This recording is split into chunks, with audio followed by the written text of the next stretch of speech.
It's the video that's got America examining itself, its race relations and its police. An unarmed black man trying to escape from a white police officer is targeted with 8 bullets. We've frozen the video as Walter Scott is brought down, in the words of his father, like a hunted deer.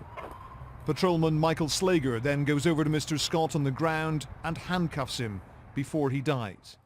Officer Slager is now facing a murder charge.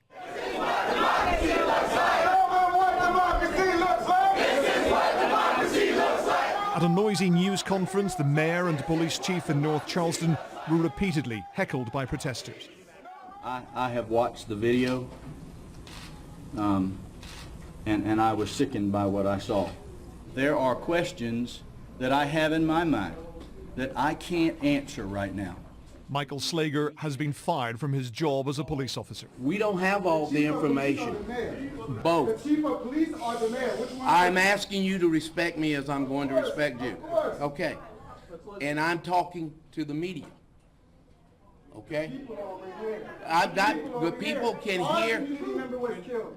We're about to close this press conference.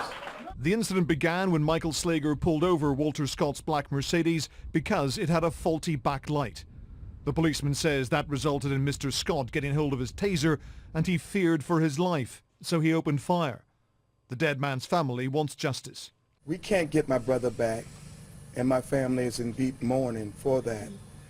I don't think that all police officers are bad cops, but there are some bad ones out there.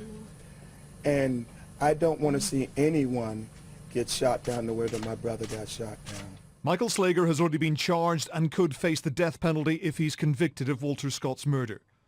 But there have already been protests about the latest example of what many see as excessive use of lethal force by police. In which an officer can feel comfortable shooting somebody 8 times in the back. Studies show that very few officers are convicted. It seems to be that the courts are very reluctant to convict an officer for doing their job, even when it doesn't seem that they were justified in shooting. When a jury goes into the deliberation room, it just seems they aren't willing to hold the officer accountable, and that happens quite often. The U.S. is already soul-searching over the killings of a number of black men by white officers in the past year. The most high-profile, the shooting dead of 18-year-old Michael Brown in Ferguson, Missouri last summer, which sparked weeks of violent protests across the country. The policeman who shot him, Darren Wilson, was never charged with any offence, but has now left the police force in Ferguson.